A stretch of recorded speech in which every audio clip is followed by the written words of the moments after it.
What's up, guys? Welcome back to another episode of Healing in Hindsight, your no BS source for thriving with diabetes.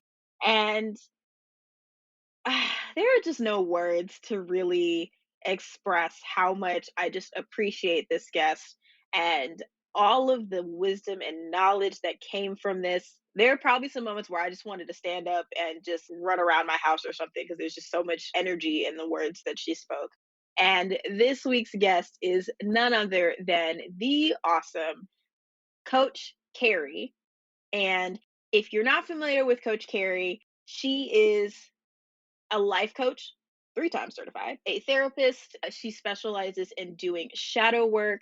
And I'll let her tell her whole resume, but just know that I really enjoy the way that she shares things and teaches things. Now, my connection with her is I actually am a member of the Self Care Society that is ran by Danica Brycia, and she teaches a class every Tuesday, and that class is surrounding doing deep shadow work. And even though it's only 30 minutes, there's so much that comes from it. I always leave those classes feeling so rejuvenated and having a lot to think on and really reflect on. So, goodness gracious, Kerri, thank you so much for lending your time, your energy, and just being so candid and willing to just be real about how this work works and how it can be beneficial for not just diabetics, but for everybody. And you guys know me when it comes to mental health stuff, I'm always going to share. And if you listen to my solo episode around shadow work, doing this really helped me get to the place where I am with my diagnosis and being able to make decisions moving forward that are the best for my health because I'm thinking of my mental health as well and putting me first. So I won't hold this up any longer. Here it is, an awesome conversation with Coach Kerri. Let's do it. Perfect. You're listening to Healing in Hindsight, your no BS source for thriving with diabetes. What's up, guys? I'm Taylor Danielle, and it's my goal to help millennial diabetics like myself live an amazing life without your diagnosis getting in the way. I get it. I was diagnosed back in 2015 with type 2 diabetes, and it was really hard to find people around my age to understand how to travel, socialize, or even have meaningful relationships. But I feel like with a focus on mindset, perspective, and nutrition, together we can take back our health and our lives. Consider this the red table talk, but for diabetics. Minus the entanglements, though. So let's do it. Well, hi, Kerri. How are things? Things are great. Things are absolutely great. Busy, but I want to stop saying booked and busy. And I want everyone to stop saying booked and busy because I want us to be responsibly productive with Ooh, time I to like that. do everything else that we want to do. Yeah, I like that better because while booked and busy feels very like, oh, I'm like, I'm untouchable. Hey, I'm over here, you're over there. That's not really a good thing when it's self care related or just feeling like you're really getting things done. And I'm guilty of having said that and being in that space. And now I want to just be responsibly productive. Like I want to have time to do I'm setting that intention, time to do all the different things that I want to do, but still feeling like work is getting done too. Because I think everything we say, like it's little spells that we're casting. So we have to be really careful about the words and the verbiage that we use. So that's my new thing. I'm no longer booked and busy. I'm responsibly productive. So that's how I'm doing. I need to write that on a wall somewhere because same. Yeah. And I'm pretty sure I know why this is the same. So, fun fact, everybody, we're both Capricorns. I think you're my second Capricorn. Shout out to Glucose Gang Mike. That we get it. We like to have our hands on all the things, and we like to make sure that we're affecting change. And sometimes that leads to saying yes to all the things and not All the leaving things. room for being able to rest and relax and do the fun stuff. And so, yeah, I need to responsibly productive needs to Yes. be on every wall in my house because I will find myself booked and busy, and I don't need Booked to and do busy, that which is not a anymore. bad thing. 'Cause I don't want anyone who's using that terminology to feel like, oh man, I shouldn't. It's not that. It's just really think about what that says and why you're using that. One, it's a catchphrase. And as Yeah. with so many other things, we gravitate towards the things we hear on social media, etc. But when you really sit with that phrase and you really think about, especially for people of color, and how we think rest has to be earned, and it does not have to be earned, it should just be integrated into your life. We need sleep, people. Okay, we need to be able to sleep and rejuvenate. So Yes. booked and busy is cool in what it means. However, you want to be responsibly productive. Like you want to have time for all the other things. So gosh, never thought as a Capricorn I'd be saying this, but here I am. It's all good. You know, there's one phrase that I'm correcting myself on, and I told this actually to a friend of mine as well who is trying, he's a live streamer for gaming. And so I was talking to him because he's thinking about starting a podcast and we're trading ideas and tips and stuff with each other. And one phrase that I say in a joking fashion to myself and to others, but I'm recognizing I need to change that is, I ain't shit. Don't listen to me. I'm just goofing, whatever. And so I'm realizing like I really need to watch when I say that because it's playing the subconscious idea that I really ain't. And that's not true at all. Right. And even when it's a funny, what am I really speaking into my life when I say that? Because I'm trying, or I am the shit, excuse me. But when I emphasize that I'm not, or I tell someone that they're not, it's downplaying who they are. And even if it's meant to be a joke, we often find that some jokes just really aren't as funny as we think they are. And so I'm trying really hard on quickie phrases like that to reframe or find ways to convey the funny part of it without it being potentially harmful, because as I'm staring at my be positive, to remember that I need to speak the right words into my life. So absolutely reframing the things that Right. get you going. Oh my God. Okay. I'm really excited for this conversation. I'm gonna try to keep it reined in. I'm gonna try so hard because I know you and I, we could talk and talk and it would just be a mountain of gold. We could probably do our own season by Right. itself. So I'm gonna try really hard. That part. But I obviously know you, but for those who don't or are not familiar with your work, I'd love it if you could just introduce yourself, share your background and your passions.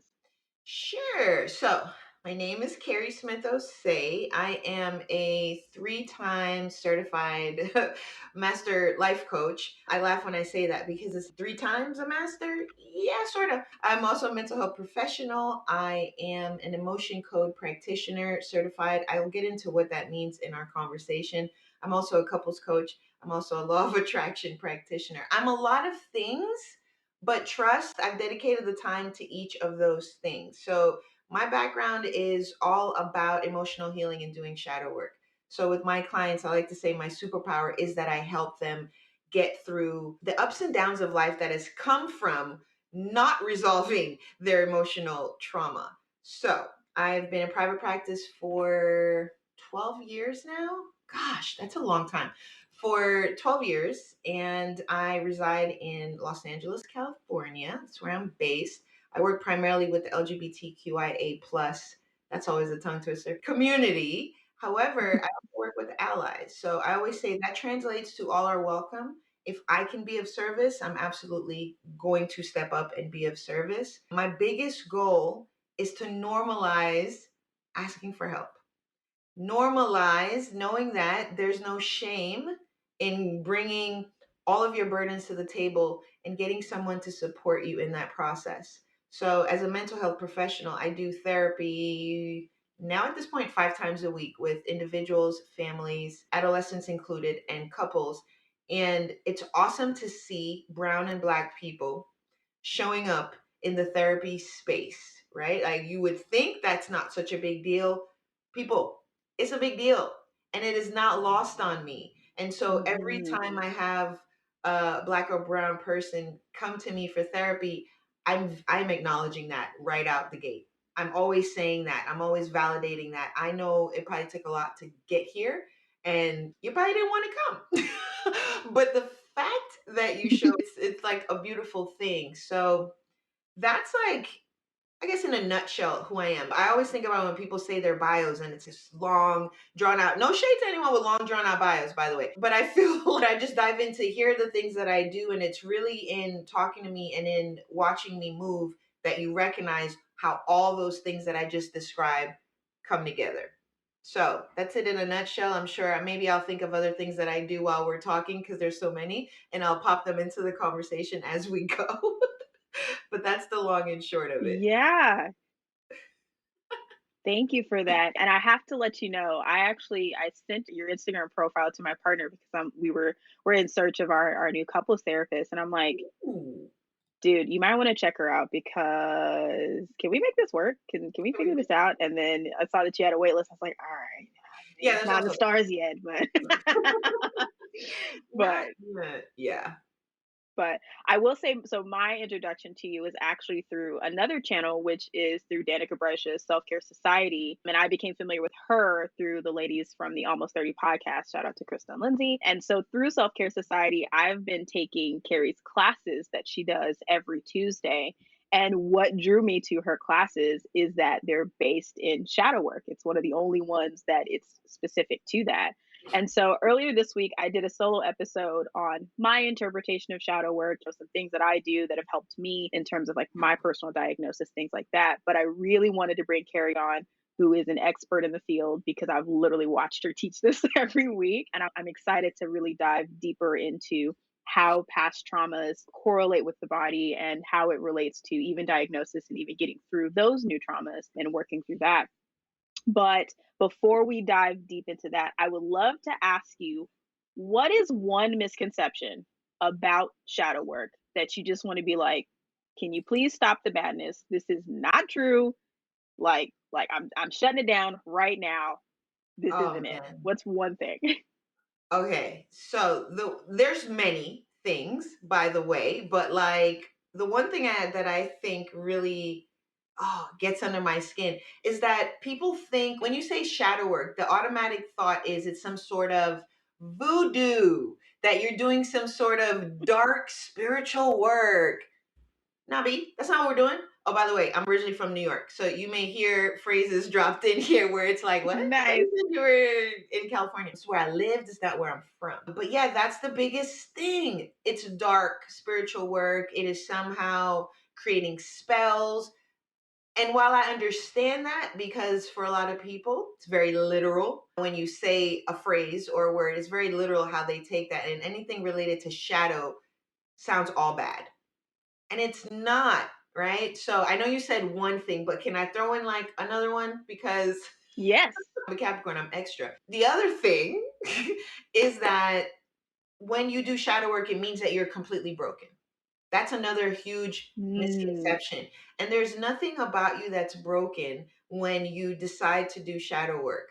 The biggest thing that you're doing is actually acknowledging the parts of yourself that you're suppressing. Doesn't mean you're broken though. And you're not doing anything evil. You are literally integrating parts of yourself, light and dark. You're integrating those parts of yourself so that you can really resolve how you view yourself and how you're showing up in the world. So yes, I know I went beyond the one misconception, but there's so many, but those I feel like are the top two for me. yeah. Yeah, those are the top two. No, I wholeheartedly agree, and I even mentioned in my episode of it's not, don't get me wrong, I love Charmed and all that, but it ain't that kind of shadow. It's Come on, not. guys, I don't like even know how to do any of it's that stuff. Like, I'm not the one to come you to know, court. like Plus, there's people out there nah, that legit, that's what they do. And there's a market for that. And there's nothing wrong with it. Everyone's belief systems and what they kind of fall into and gravitate toward is different. And what yeah, works for one person may not work for another. So, no shade on anyone who is doing what they do there. But that's not what this type of work is about, primarily not with me, I should say, because I really don't know how other people do it. So I yeah, can't generalize like everyone who does shadow work because I don't know. People do this work differently. But for me, that's not what it's about. I'm very, let's bring all the parts of you, the good, bad, air quotes, because none of it is bad really, and the indifferent. Let's just bring all those parts of mhm, you together and just see all the beautiful parts that can come from looking at the darkness. So for me, that's what it's about. Like I'm always yeah, wanting to shine a light on the good that we're doing. So that's my jam anyway. yeah. Yeah, no, it's actually what's really pushed me to pursue a completely separate thing from the Healing in Hindsight podcast because my diabetic life is one aspect I live with it. It's not who I am. And so it is actually through, and I'm pretty sure everybody went through something last year, but it was just a domino effect of things that happened for me. Of I got laid off from my job like many other people, a job that I really loved, honestly, for I've been with them almost 2 years. I jumped into another one and I'm recognizing I shouldn't have, because it was actually the time for me to sit back and really reflect on what I had been keeping under wraps for so long, because I thought, okay, once I get high enough in the corporate chain, then, then I can take the time to pursue what I really want to do and what I'm passionate about. And it's led to my whole second show, which is about just deep self acceptance and being who you are no matter what, because I recognize that was something about myself that I had just hid for so long, because I felt like I had to follow all of the rules and I had to present myself a certain way because this is what's appropriate. And then when I start to see the cracks under the mask of, well, you're only doing that because someone else told you to do that. What do you actually believe? This is nonsense. I'm out. I'm out. Nope. No, I will pave the road my damn self, because no, all of this is dumb. And so it is through a lot of deep shadow work that I was able to just be okay with Taylor, because there was a lot about me, especially with body image issues, that I was just like, I'm not okay with me. And now it's just, I'm pretty damn awesome. And yeah, we're going to showcase that. I think that's cool. You want to do that? Let's do it together, because I've always been a developer and a trainer in my, professional career. And I'm like, well, I don't want to end that, because I love, helping people, but what can I help them with? And that led me to figuring out what my secondary calling, or I don't even want to call it secondary, my yang calling, I don't know, they're equal to me. Like my diabetes work is just as important as my other work. So like you, Right. there's a number of things, but I'm putting equal effort into it. Cool. So I know we touched on a little bit of what shadow work is and why you specifically focus on that. I'm curious to know though, like, how does shadow work intertwine with your actual health, whether that's mental or physical health? Because I feel mental health is now really making its way into the space of treatment for actual medical diagnosis and stuff like that. But there's not enough emphasis on pairing the two of, okay, here's this medication for your body stuff, but now here's what you should do for your mental stuff. Because when I was diagnosed almost 6 years ago, I was just kind of left to be in my pit of despair, if you will, like many others, of like, okay, well, this sucks. I have this potentially lifelong condition that might never go away, and I don't know how to feel about that. And I'm still trying to live my life. So I would love to know the correlation between the two from your perspective. Yeah, so there everything I talk about is all relative, obviously, to an individual, right? Like, I make generalizations because there are a lot of themes inside of the work that I do where people will come to me and they'll have similar situations, if you will, but everyone's having a unique journey. So I preface whatever I say next with that, because I don't want anyone to ever feel like, oh, it's a cookie cutter solution for how everyone approaches their diagnosis of diabetes or any other diagnosis, by the way. But what I do know to be true is this: unhealed emotional trauma, if not checked, if you don't do something about that, even if it's just beginning to do the work, you're going to see it manifest in a physical condition. Now, before everyone sends me 100 emails about, so you're saying that I'm the reason that I got myself in this position of having diabetes. Listen, I don't know you like that. Whoever is sending me that message, look at me anticipating messages of being a Debbie Downer. No, the thing is, we all have trauma. I don't care who you are. There's always something, because we live in society. We live in the world where like things are happening, right? So we're picking up trauma along the way. And yes, Hmm. when we don't check that trauma, it can show up in a different way. For some people, it does show up as diabetes. For others, it shows up as depression, anxiety, cancer, like lots of other physical disease. That's what it shows up as. So I feel like if you know about shadow work, if Mm. you are even, excuse me, a little bit familiar with it, you are encouraged to do the work. Because if you don't, more physical ailments are going to bring themselves to the surface. Because guess what? When you're stressed out, when you're not dealing with traumatic events from the past, it doesn't have, those emotions don't have anywhere to go in your body. They're not being released into anything. So they find a place in your body and they lodge themselves, right? The energy, the feelings, the emotions, they all kind of find a home and lodge themselves in your body somewhere.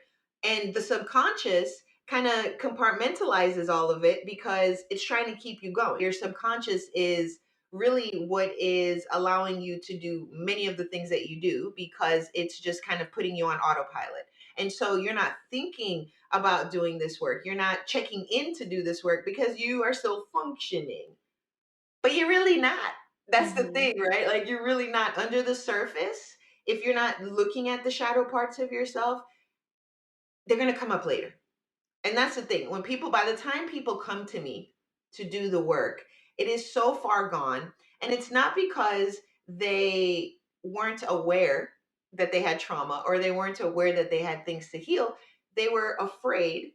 They were ashamed. They didn't feel like anybody else was going through something similar. So by the time they come to me, we are going all the way back to like to childhood. We're going back 20, 30 years sometimes depending on the age of the individual, and we are breaking all kind of generational stuff too.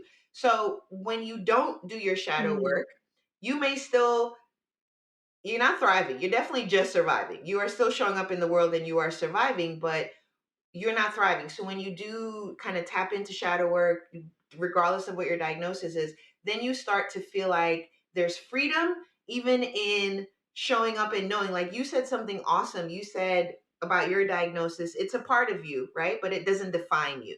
And I think that's something that people need to Right. recognize too. Shadow work brings all this stuff to the surface for you to look at it, but none of it really defined you. And so it's just an important thing to look at. This is something that we're not really encouraged to do. The whole premise of shadow work is that we are working with suppressed feelings. We are working with emotions that our Mm. caregivers or parents, whomever raised you or whomever you were around the most, we are working inside of the paradigm of things they told you were true about yourself and you believed it. And so your whole life you grew up thinking, like maybe Mhm. as a boy or man, I can't express myself because on one occasion my dad said man up, and now you're like, oh, got man up. So now years later you're in a relationship with a partner and you're emotionally unavailable and you have no idea why because your subconscious has suppressed what went on 25 years ago in that one conversation with your dad, and you're clueless. And it's like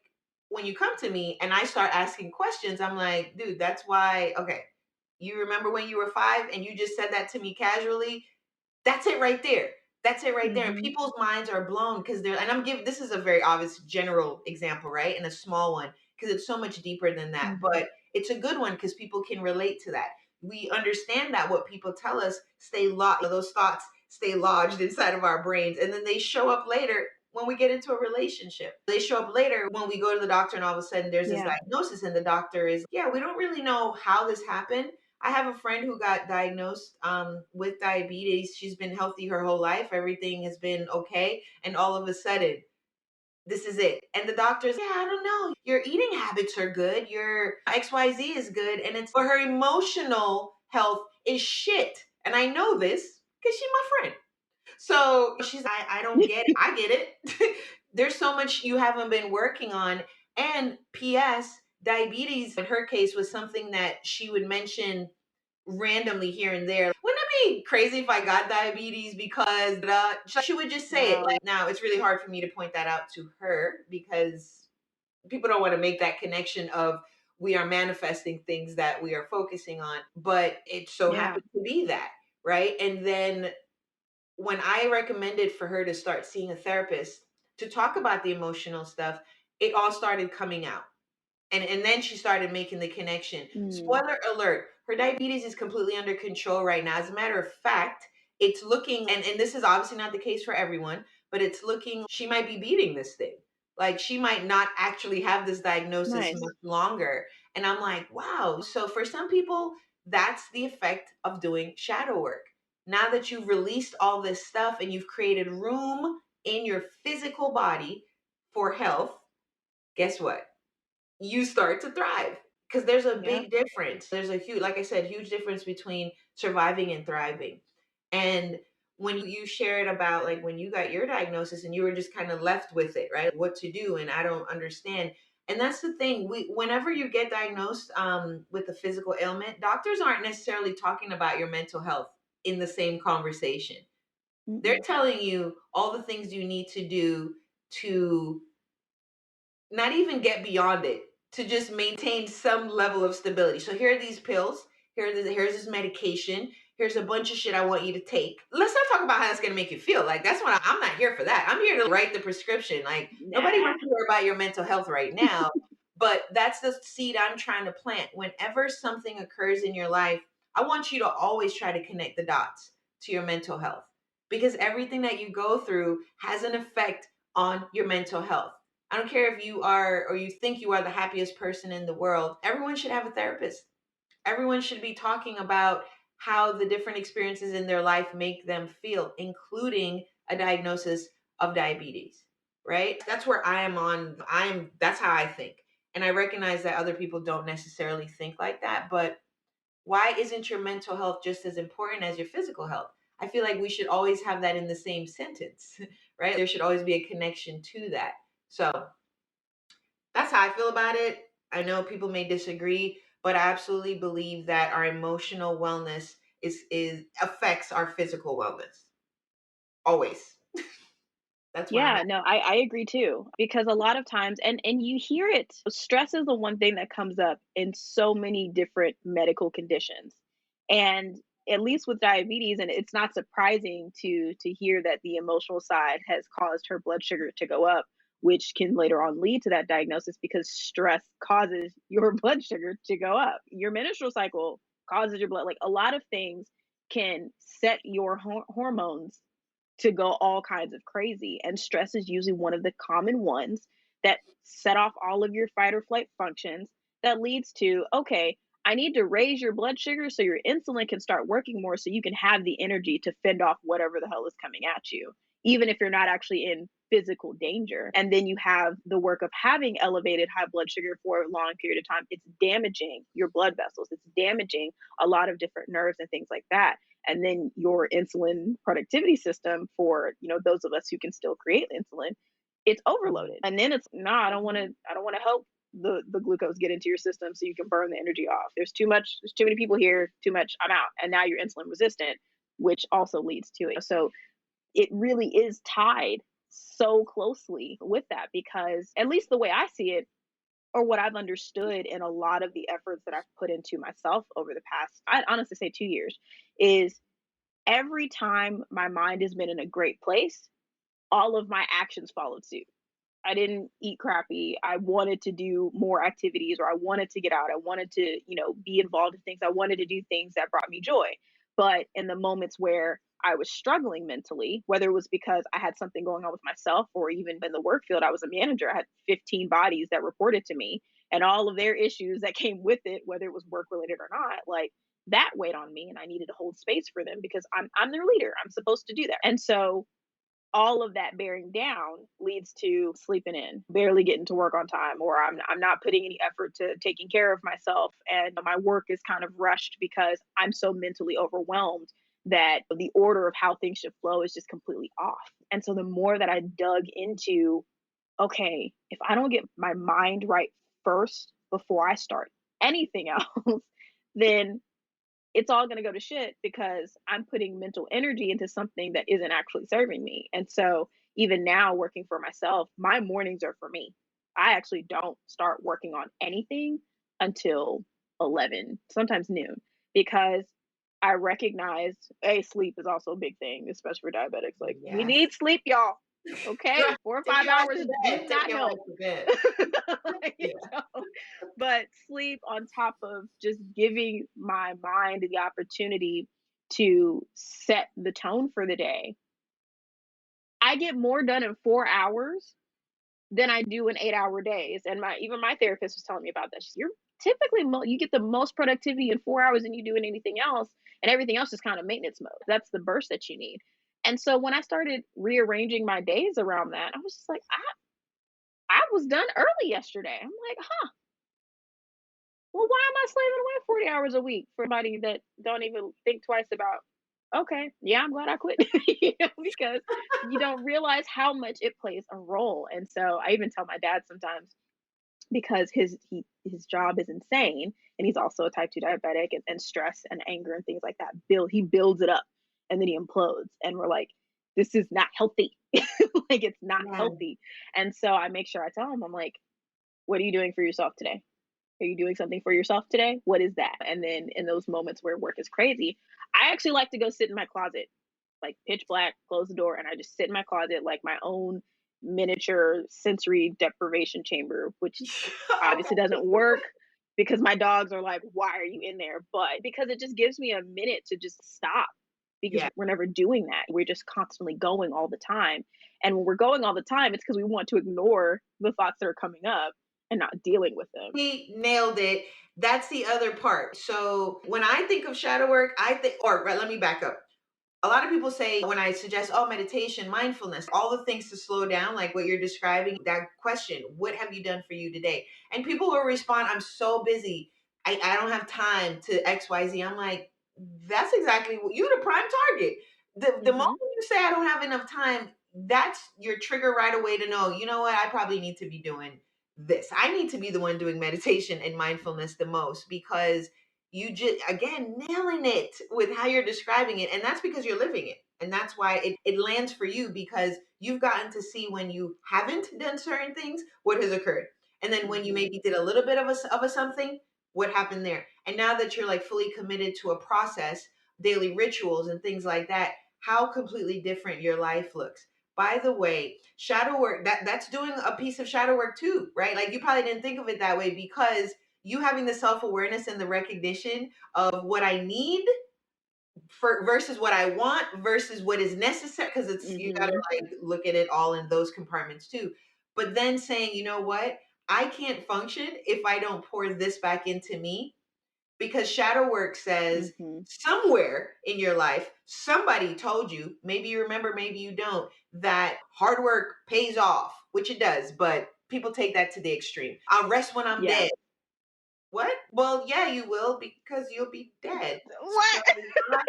huh? Yes. Oh, okay. I never really understood when people, I sleep when I'm dead. Yeah, you will. And we won't have your energy to interact with. Dude, what are you talking about?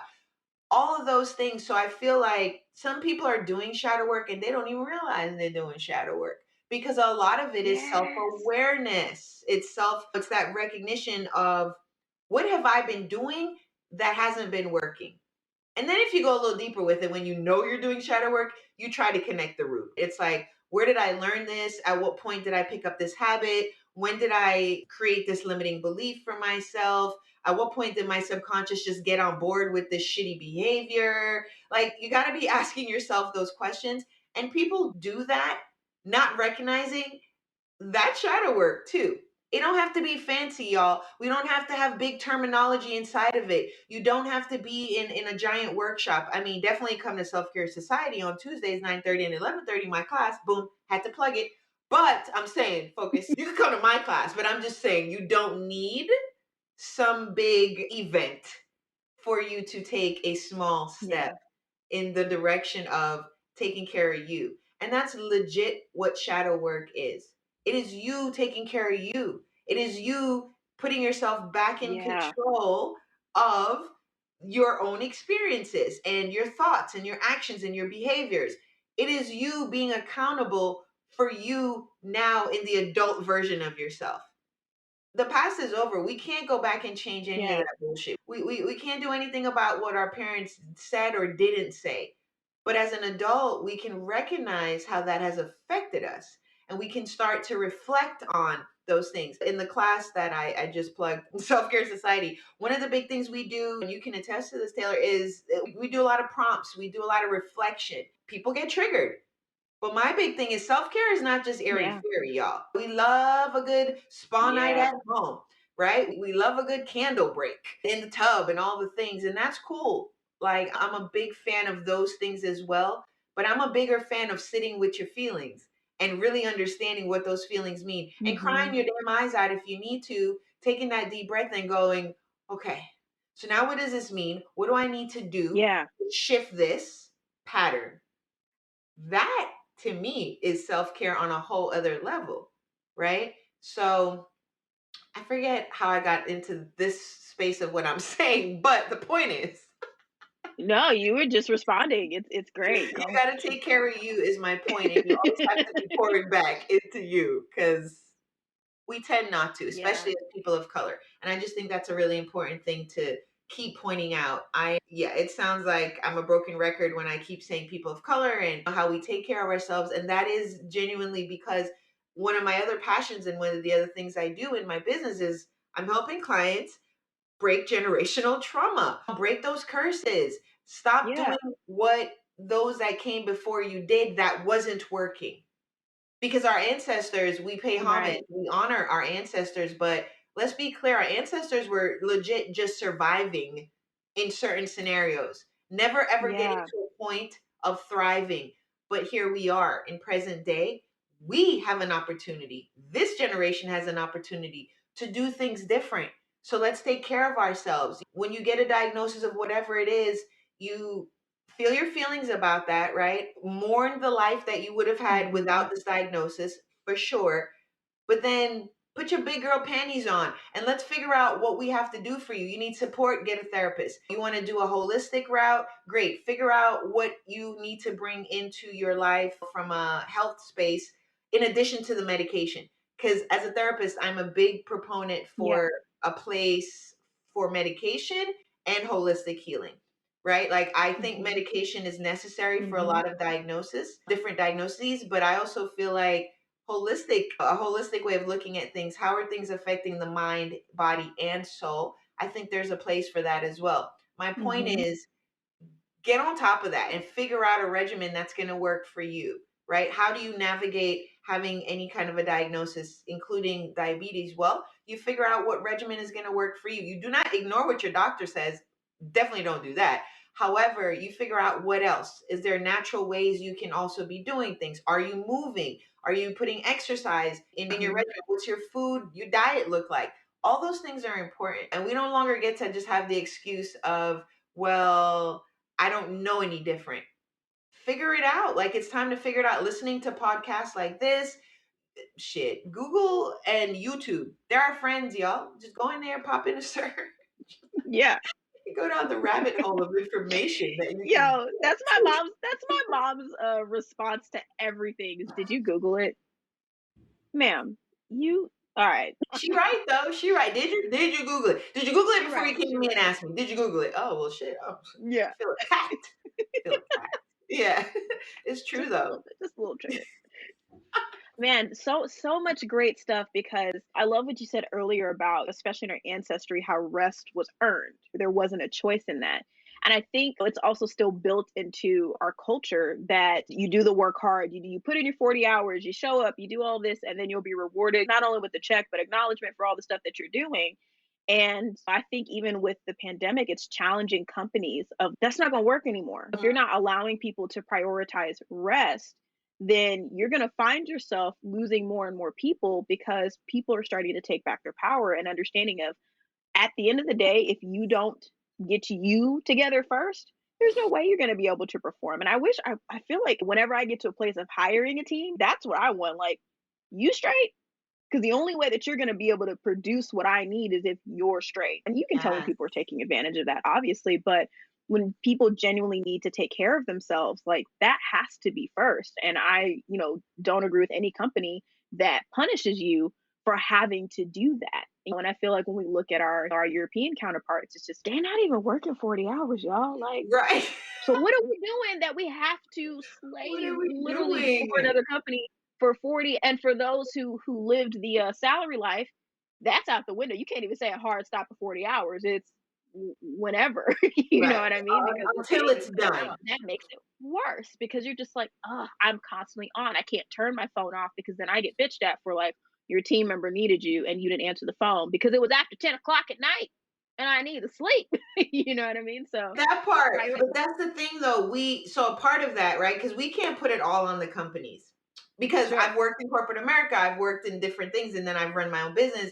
Now I run my business and I do therapy for an organization. So it's like a double life because in my home Yeah. office, like where I'm at right now, like I'm in charge of creating all my scheduling and all of that. And then doing therapy for an Sure. organization, they tell me what to do. So that's been interesting too, because I've had to create the Sure. boundaries with that for myself. That's where the shadow work comes in as well. Because the reason Mhm. that we are doing that 40-hour plus life and not thinking about taking care of ourselves is, like you said, it's been ingrained in us. It's been embedded in us that this is what you Mhm. have to do to be seen a certain way in corporate America or at your job, wherever, because it's not just the corporate America space. Even entrepreneurs that hire teams, they get bigger than their britches too. And all of a sudden they forgot what is important. So I love that you said when you hire a team, this is what you're going to keep in mind. Kudos to you. But I think we Yeah. are afraid. We don't know how to ask for that time to take care of ourselves without feeling guilty. That's it. That's all that is. And I put that into practice. Even just recently, I Yeah. just asked yesterday, 2 days ago, I forget. Recently, I asked for time off from my organization that I'm doing therapy at. And to put that into perspective for y'all, Mhm. as a therapist, you can't really ask for time off. I mean, you should, but you can't. You know why? Because I have clients in crisis. I have clients who have high trauma, clients Mhm. who are suicidal. Like, it's a big deal for me to ask for that time off because I am concerned for those clients. What are they going to do? I have clients that I have to see four Yeah. times a week because they just came out of a 2-month hospital stay and are on suicide watch. In my mind, Mm. it's like, oh my God, how are they going to survive this time off that I'm asking for? And my immediate next thought was, no, Yeah. how are you going to survive, Kerri? How are you going to be able to provide for them if you don't take this time off? I've been in grad school for the last 2.5 years Mhm. straight. I've been working full time that entire time, grad school full time, working full time, being a wife full time, being a daughter full, like all the things full Yeah. time. And I'm finally going to graduate, Yeah. in a couple weeks. And I was like, oh no, Yeah. I need to take, I know, I'm so excited. But I was like, I need to catch my breath. That was me putting in action Yes. the boundaries that I've learned to create based on doing shadow work. It was my self awareness from shadow work to understand I did earn the rest, but it wasn't because I earned the rest that I asked for the time. It was because I had the Mhm. know to really tap in to me and ask me, what do you think you're going to need in a few Yeah. weeks when you're done? And the response was to turn your goddamn brain off, to sit on nothing. So I think that's just Yes. like a good example. And I'm not gonna lie, there was trepidation around that. Because if there isn't, then you really don't give a damn, right? Because there should be a little piece of trepidation. Yeah. You Yeah. know, Yeah. I care about what I do. I'm passionate about what I do, but I care about me more. And I want to model that Yeah. behavior even to my clients, therapy and coaching clients. If I need a second, I need a second. And I'm going to say that. And that's honestly one thing you can count on transparently when you're doing shadow work and it's actually working. You can count on you being transparent with people and them receiving it how you would Mhm. like them to receive it. But if they don't, the other part of that is that's not your problem, right? If a job is not in agreement with that, Right. you don't need to be at that job because they don't care about your mental health. Yeah. And I know that's hard for Yeah. people to really wrap their heads around because you're scared. You're scared you're going to lose the job. You're scared of the consequences of what's going to happen. But I promise you, what's for you can never miss you. It honestly, like what's for you can Yeah. never miss you. So you've got to take care of yourself first. Like you can't be this bright light in the world if you're not doing the actual healing work and also taking care of yourself to be able to showcase that light. You know what I mean? And so I think that's important too. And I really want people to stop feeling guilty about taking care of yourself. Like it's okay. It's really okay to Yeah. do that. I promise you it is. Yeah. So I think you made a big point there about not feeling guilty about taking care of yourself, because one of the biggest things that I've seen, not only in the diabetes space, but just anybody, who are they're having to navigate a health crisis of some sort, is that you feel guilty about having the situation in the first place. You feel guilty about being in the whatever body setup that has been portrayed to you. My endocrinologist told me to lose 40 pounds and I'd be fine. And he was nice about it, but I'm just like, okay, there's a lot to unpack there. We'll come back to that. There's What'd you guilt say? in, Oh, okay. right. This is why, okay. There's guilt around. So for me, I tried to prevent my diagnosis the year before because both of my parents have it. My grandmothers have it. So I know that there's a genetic side to it as well. And to me, it was like, okay, it's my responsibility now that I have this information to get my shit together so I don't end up state that I ended up in. And even guilt in, I was in a pretty interesting relationship at the time that aided in my stress. And it wasn't that we were bad people, we were just bad with each other. And I even felt guilty leaving that relationship because it's just like this environment is killing me. Right? Slowly but surely, Literally, it's killing me literally. Yeah. because yeah, I'm having to deal with all of these things. And the reaction to people when you start taking care of yourself, when you start being a little bit more selfish of like, I need to rejuvenate me more, is telling for sure. Because when I see people that are frustrated or suddenly get quiet when I'm doing stuff for myself, that says something to me of, oh, okay, either you just got a bunch of stuff going on because I like to give everybody benefit of the doubt, or me moving this way is somehow triggering you because I'm no longer complaining to you about all the things that I have going on, or I'm not this case that needs to be fixed all the time because I'm a fixer and I tend to surround myself with other fixers because I'm hoping that they'll do it for me because I don't want to do it for myself. And I had to cut that cord real quick because it wasn't working for me. But, just realizing that once you start putting yourself in the place of, I have to take care of me first, it's not selfish at all. It is just honestly what should be human nature is make sure your stuff is together before I do anything else for anybody else. And Right. people that start to rub against that in the wrong way, they probably shouldn't be around because they're vampires at that point. They're just feeding off of you not being in a good space. And it has really just helped me to understand how I should move and what I set the tone for when I meet new people of, Mm. this is me. Also, just not hiding myself because I used to shrink myself around all different personality types to feel comfortable. But, this is me. This is what I'm about. And when you present X, Y, and Z to me, I'm going to consider where I'm at first, period. Mhm. And if it doesn't flow with that, then you're going to have to be okay with me saying, no, thanks. Maybe next time, Right. because there's so much guilt and shame around doing things for yourself because we've been conditioned that we have to fit into society because that whole thought is built around wanting someone else to have people around them that makes them comfortable, in my opinion.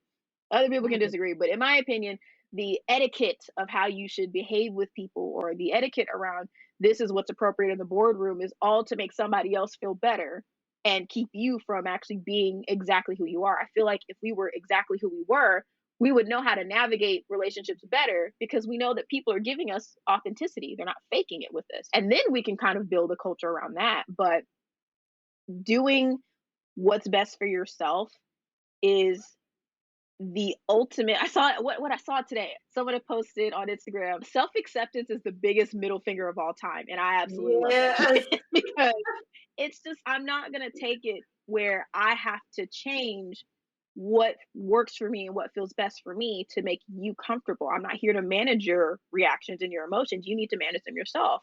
And as you're managing yourself, we can still coincide together. We're all meant to be unique and we should celebrate that. And so I think that guilt and shame underlining theme with a lot of how we were brought up is such a big deal, especially when you add a health thing on top of it, because I don't want to feel bad for taking medication to get to where I need to be holistically. I shouldn't have to do that. And there's a lot, especially in the diabetes spaces, of people just ripping each other apart for doing Yeah. what works for them. And unfortunately, it's kind of scary. I had to leave a bunch of Facebook groups because I'm like, you can only talk about this way of eating, but that way of eating doesn't work for me. So Right. what if I just want to share what's been working for me or get some insight about tweaks and stuff? And it's just, oh, you had two slices of bread? That's not okay. Get out the group. Okay, whoops. That's all. I mean, all that And we have to projection, check though, that. like all that is a lot of projection. Mhm. People, listen, take up space, y'all. I want people to show up and start taking up space because the thing is, it's Mhm. not just a cliche that we train people how to treat us. Going back to your point of being your authentic self, we're still looking for permission to do that. And that's generational too, right? Like, I don't want to have to ask for Mhm. permission to show up exactly as I feel.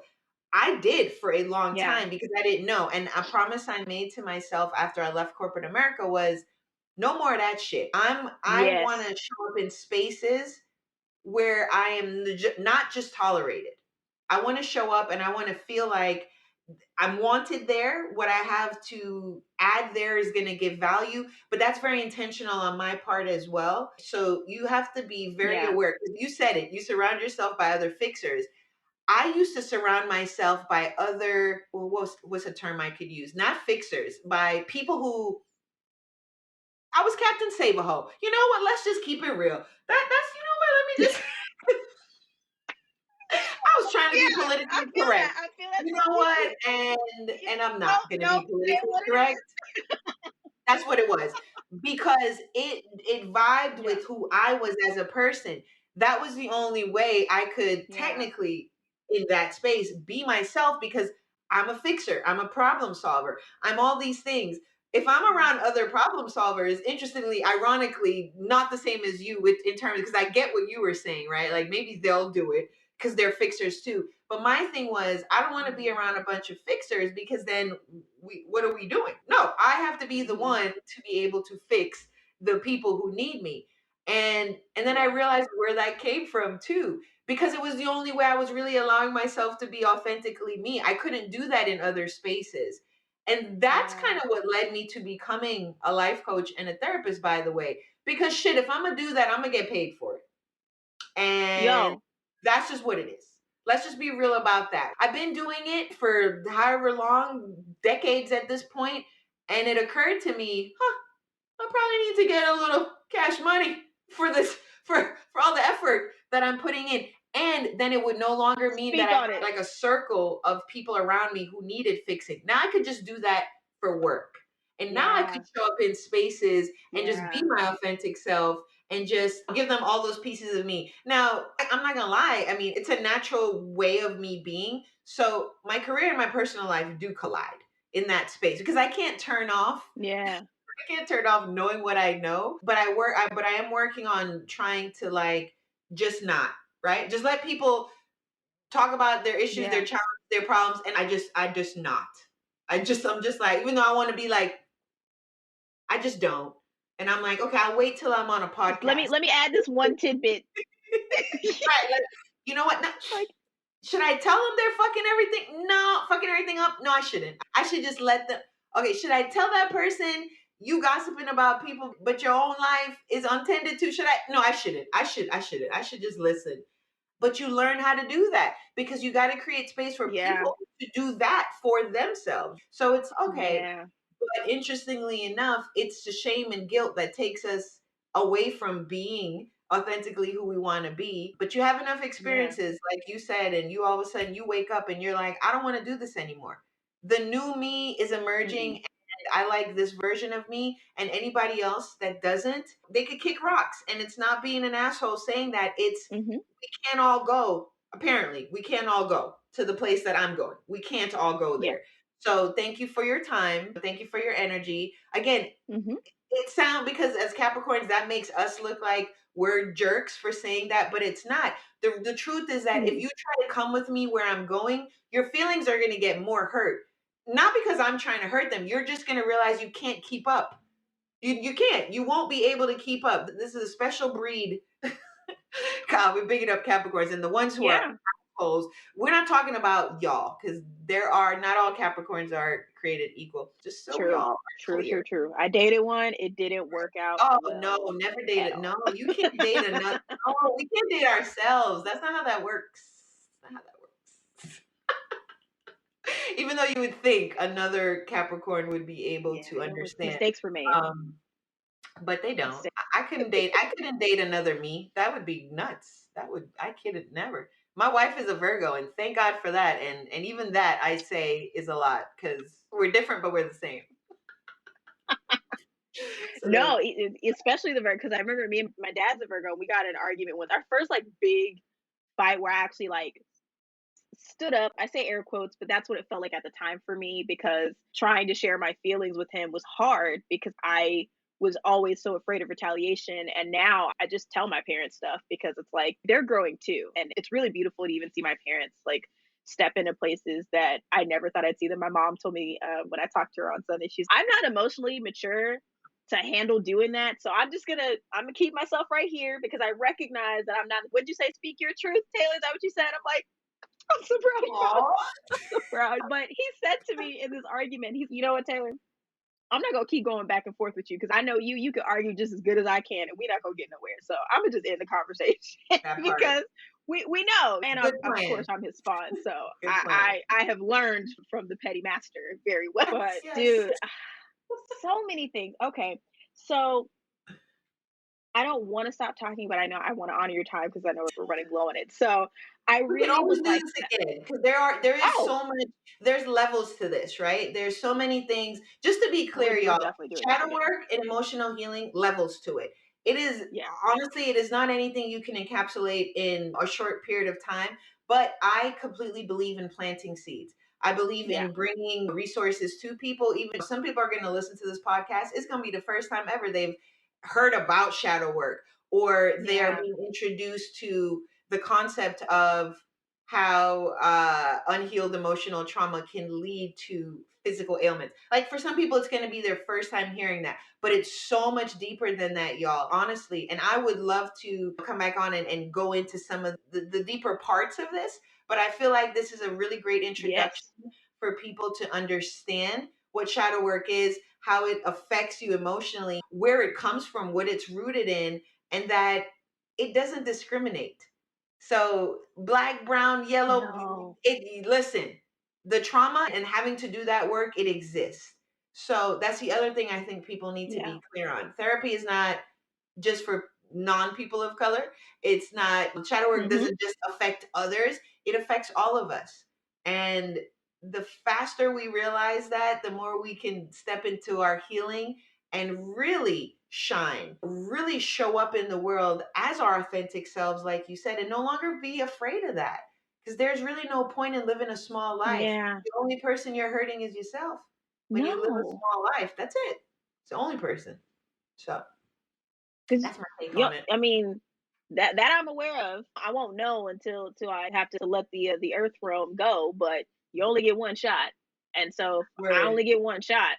Yep. I mean, Eminem said it. I'll let y'all figure out the rest of the song. So I really would love to get one piece of advice that you would give somebody who is just now discovering shadow work, or they're wanting to just now start to get into it. Like, what would be one thing that you would tell, or two? Or Feel free two, to. because you know me, right? Can't just be one thing. I would say start with sitting in silence for 5 to 10 minutes daily.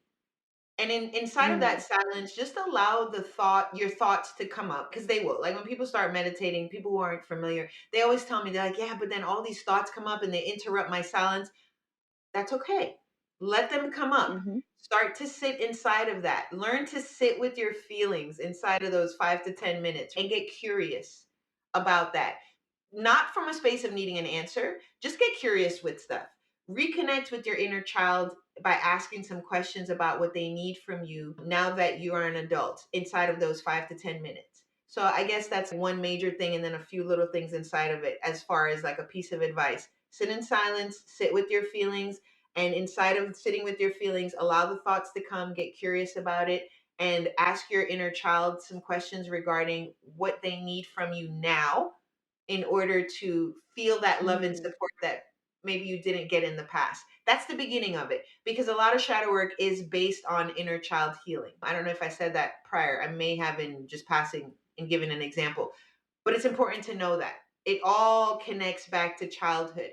So just having that time to really sit with that little girl inside of you, that little boy inside of you, because they still are inside of you, y'all. Okay. I know people are like, oh, why would I want to mm-hmm. do that? That's ridiculous. I'm an adult now. The baby you used to be still exists inside of you. That little girl, that little boy, that young adult, that teenager, that person who had their first kiss, their first, like that still all exists within you. We need to learn to have conversations with those Mm-hmm. pieces and parts of ourselves, especially if there's trauma there, because you want to reassure. Like, I'm taking responsibility Yeah. now. I am really like doing the work now. I got you now. I teach my young kiddos in therapy. One of the ways they deal with stress, I tell them to do the butterfly hug, right? Like, you got to do, and I'm telling that to the kids because Oh. they're so, as adults, we got to learn to do that too. Hug that little person inside of you. They Mhm. still exist. They need to know that they're safe now so you can actually do this work, because Yeah. that's a big part of why people don't want to do it. I don't want to disturb the peace, or rather the things that I have put aside, because it ain't peace. You think it's peace. Yeah. It's not peace. So that would be, I think, a big thing that you can do as a beginner. And as you get more into it, I would say seek out the support of a therapist, a coach, something in that realm, because the work can get very triggering. And I don't want people to spiral as Mhm. they're inside of that space. So you can start on your own, but once you get really deep into it, you probably need a support system, at the very least, a trained professional that can help you navigate that journey. And that's not just a plug, get you, and it doesn't have to be me. Obviously, I'm not even plugging myself. I'm saying get you somebody who is trained to do this work, that Yeah. can really sit with you and hold that space, guide you through the journey, understand how to help you regulate your emotions as you dive into it. All that's important too. But the biggest thing is just start. Wherever you are, whatever you can manage, just start. And I can't stress that enough. So, Dude, remind me to tell you about my first inner child visualization guided thing that I did. It was really interesting. Yeah, yeah, because I went straight to 4-year-old me and I didn't talk at all. I wasn't audible. I just like pointed and touched my face, and what came out of that was just play. And at the time, that's what I was missing. Is you're grinding so hard, have some fun, because yeah, that's all yeah, I yeah, wanted to do. yeah. No, totally. It got really crazy. So I want to do something before we close out and learn where we can find you. I'm going to steal something that you do in your class because I thought Okay. it'd be really cool. So if whenever you guys, not if, whenever you guys join Self Care Society and purposely sign up for Coach Kerri's classes, one thing that she always does is she always pulls a card at the end to help send this off. And so I have these black and gold kind of self care affirmation cards. And what I love about them is they have this beautiful visual on the front with a quote, and then they have a question on the Ooh. back. And in Coach Kerri's classes, she always does these great journal prompts that I feel like always leave me like I answer it in class, but I dig deeper into it after class because it really brings up a lot of great stuff that I end up recognizing within myself. And one thing that I remember recalling in class is I am my job. I think it was the first time I shared in class too, and that was like maybe 2 or 3 weeks after I had started working for myself, and I needed that class so bad that day because I had my first breakdown like a weekend, and so it was just like trying to get the motivation of structure and all that stuff like that because I have to create all of that. So, in the spirit of your class structure, I'm going to pull a card for us. So, even though this is recorded, it'll be beneficial to whoever comes across Yes, it. I Let's love it. see. Okay. So, this one, it says, I enjoy taking care of my body. And it's got a pretty little lotus on Yes. it. And then the back question says, what has my body accomplished that is impressive? What are some of the loving decisions I make for my health? Yes. Okay, I you want think me to that's answer? very valid for I was like, today. you want me to answer? Okay. Oh, you can if you want to, but that's what it's asking for you to reflect on. And I think this is pretty awesome considering what this whole podcast surrounds. So thank you for letting me steal your little tactic. I thought it would be No, fun that's to awesome. I do. love that. And anything that kind of brings a conversation together. And that's what I think, like with pulling cards and anything that is like synchronistic for me, is like the ancestors in spirit affirming everything that just happened. And my confirmation, and you're not going to be able to see it on camera, but I always get the willies. I might have told you that Mhm. separately, but I always get the willies when the ancestors are like, boom, you're on point. And as we are like wrapping this up, willies, the hair, I know you can't see it, but the hairs are like standing up. I'm like, can you see it? You can't see it, damn it. But just trust that for me, when something like that happens, it's also confirmation that I am in the right energy with the person I'm speaking to, because that's another big deal, y'all. Like, shadow work is about intuitively understanding who you're supposed to be around and who you're not supposed to be around, who you're supposed to share energy, time, and space Word. with, and who you're not supposed to. And again, this is not about judgment or anybody or shaming anybody or being a cool kid and you can't sit with us. It's not that. It's literally protecting your peace and your energy, which you have to do Yeah, consistently and absolutely. intentionally, excuse me, on a daily, right? That's part of the shadow work too. But I love those cards and I love that because that brings it together and gives you something to reflect on later. So that's dope. I'll just give you a little piece of what I would answer about the body thing. I am in awe of my body's Mhm. resilience. First of all, I was going to give another example, but I'm going to give this one because I'm assuming you have a lot of female listeners. Y'all, we bleed every month, a lot. And we don't die. We don't die like every month. And I know that sounds, the Mm-mm. men listening are like, yeah, how do y'all do that? Exactly. How do we do that? Our bodies are designed to be able Mhm. to have just the right amount of blood. For some, it's obviously it's a lot worse, right? And I'm not talking about if you have a health issue related to this. Mhm. I can speak on that because I had fibroids. I had a whole open abdominal myomectomy to remove 16 fibroids 3 years ago. And cut me open and my body came Wow. back.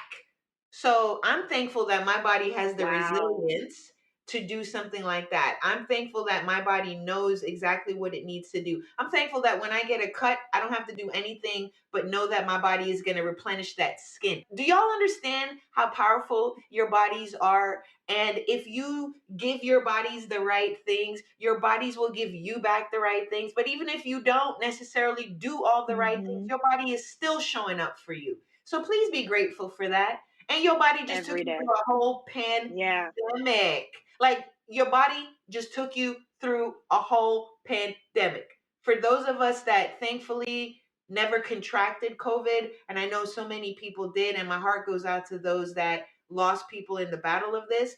But for the many millions and millions of us who didn't necessarily contract COVID, your body did that. Your body did that.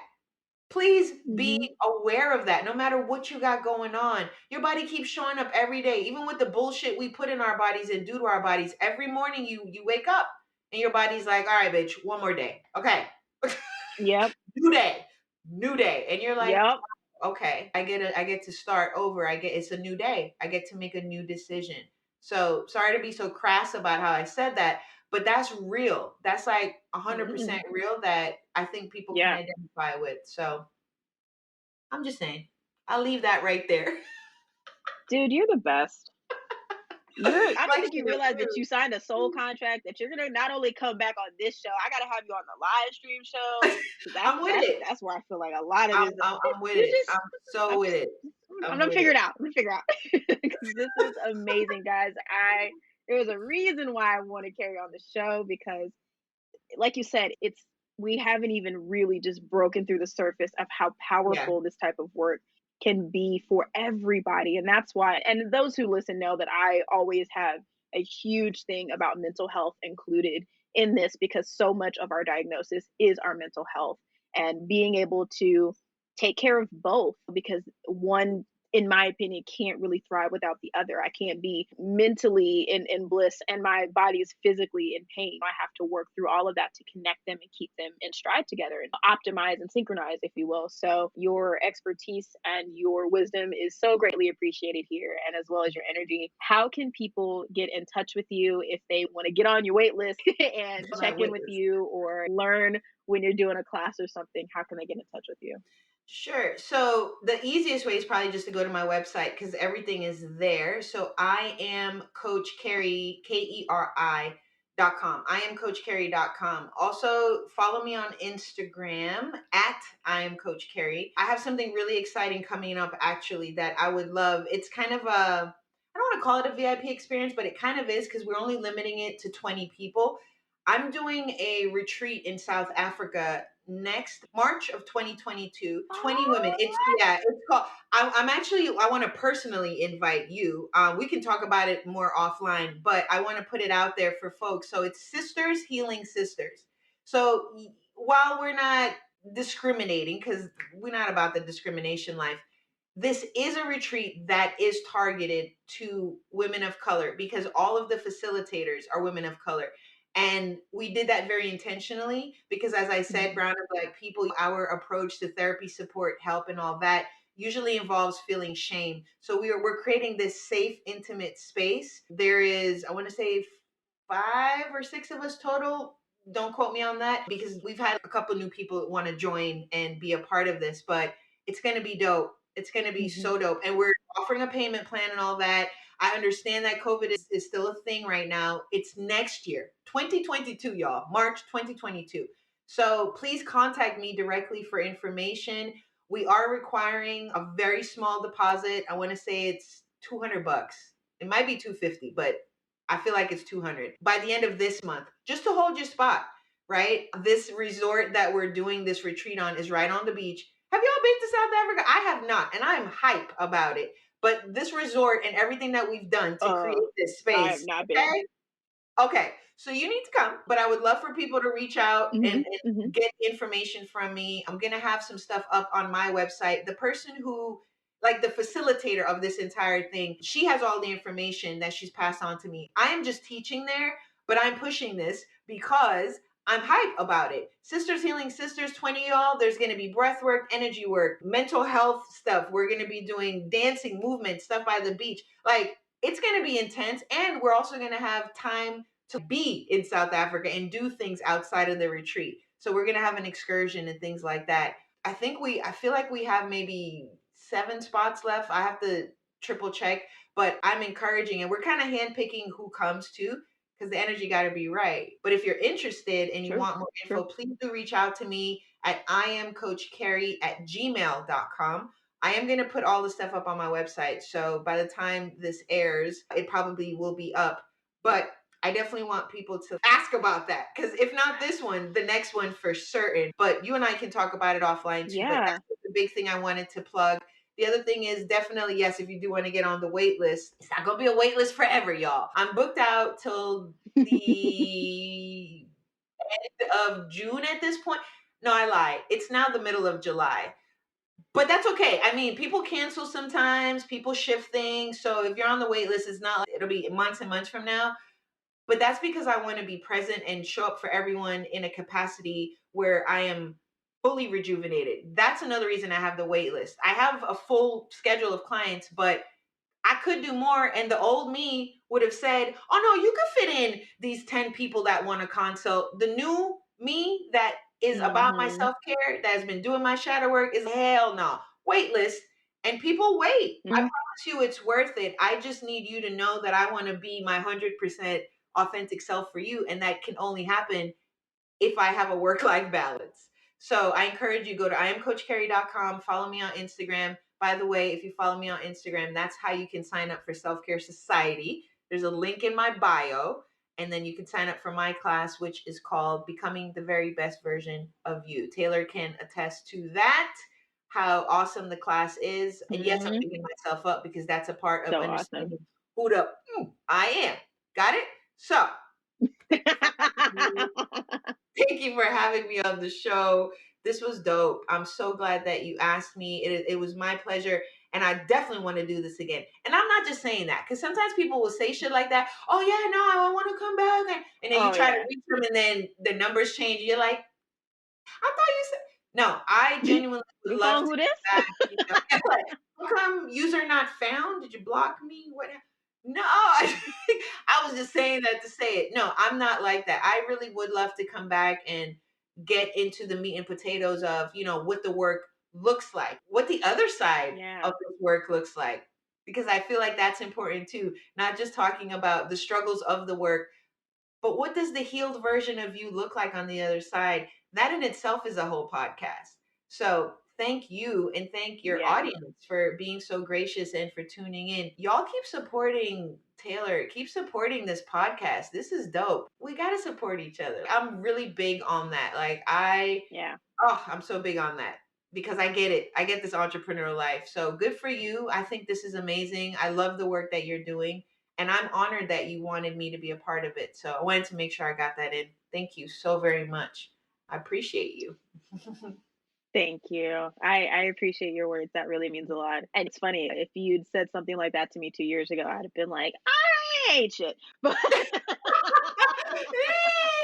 okay, right. That's funny. You had That's to bring it funny. back. You had to bring it back. But dude, this was absolutely awesome. You were totally coming back in more Yes, ways than no, one because, seriously, I like you would said, like this to. is I really would. such a great thing. Y'all, thank you for tuning in to all of our wisdom giggles and all of the things because I hope you got so much out of this.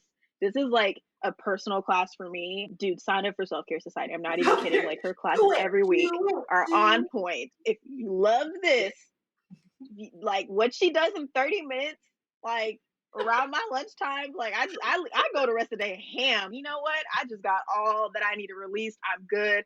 She always plays a it. song on the way out, which always Oh like yeah, just oh yeah. Music is healing. That's a part of the work I do. I have a whole playlist on Spotify.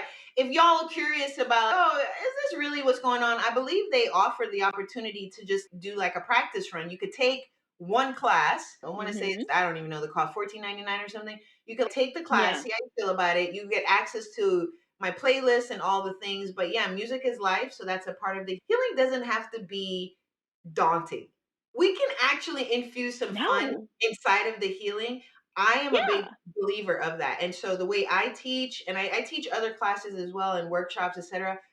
But I bring all of me to it. And I believe that's a really great thing. I love music and I feel like why not make it a part of the healing process? Right? It's shadow work, but it doesn't have to be daunting. So anyways, we could go on and the people will soon find No, that out it's that so much fun. I always well, leave those classes just feeling so like it feels like I've exhaled. Honestly, guys, it feels like I've been able to take a moment to just exhale because I always find myself sitting at my desk and you know how they say relax your shoulders and like, I relax my face and everything. I'm like, oh yeah, so like your class reminds me to do all of that and then some, but like deep on the inside. I So love it. just wonderful all the way Yay. around. So thank you for everything that you're doing in the community and for being able to give your time to this community. I feel like this is going to be super beneficial. So you go find Kerri, you follow her, you support her, you do Find all the things. me. Yeah. And you already know where I'm at every Tuesday and Thursday. You know where to find me at just Taylor Danielle for the personal stuff, at Healing in Hindsight for the podcast stuff. And yeah, we'll catch you guys next week. Bye. Y'all, we really could have just a mini series with just me and Kerri. Like real talk, we could talk at length for so long. Like this truly is an amazing conversation. I really hope that you guys got something out of it. It's really important to understand how much your mental health plays a role in your health. And not only that, it's not just making sure that we're always in this happy go lucky mood, but really addressing the subconscious stuff, the things that we don't think about, the things that we put to the side and want to hide from the rest of the world. We have to come to terms and really integrate ourselves in understanding those parts of ourselves because it is you. And we shouldn't only praise and uplift one side of ourselves. We have to love and nurture the other parts of ourselves too. And so, thank you so much, Kerri, for your wisdom, for your insight, for the laughs, all of that, because it is just so important the work that you do and the work that you're doing for communities of color and then some. It is so great to see you and your beautiful force of being able to make change and impact people's lives. So please go out and support Coach Kerri and everything that she's doing. Again, if you are not a part of Self Care Society, definitely join. It is absolutely worth it. Try out the one class option if you're not sure about committing to the membership. You can cancel at any time. Sometimes I've had to take a couple of breaks, and that's okay. And you just come right on back. It's a beautiful space, and there are other amazing coaches just like Kerri who are there to share their wisdom and help you navigate and learn more about yourself and being able to really be you and know that self care is not selfish and giving you the tools that you need to be your best self. So make sure you go follow at I am Coach Kerri. Check out our website, iamcoachkerri.com. All of that because I promise you, if you're able to get into her space, you will leave changed. It's me, Taylor Danielle. And if you would love to support the show, you can always buy me a drink at buymeacoffee.com/Taylor Danielle with one L, Daniele. Anything that you decide to contribute is so appreciated. It helps keep the lights on, helps to make sure that I'm able to bring in great people and keep this podcast going. I will never, and I absolutely mean this when I say never, ask anybody to pay to listen to me in a subscription. I know that's a new thing. Spotify, Apple, they're all coming out with their own versions. For me, this information is free. And anything that you decide to donate is out of the goodness of your heart and not because I need you to do it. Okay? So thank you so much for your time and energy, for listening to this conversation. Again, I really hope that it is meaningful to you and that you take something away from it. And don't forget, don't just prioritize your physical health, prioritize your mental health too. I'll see you guys next week.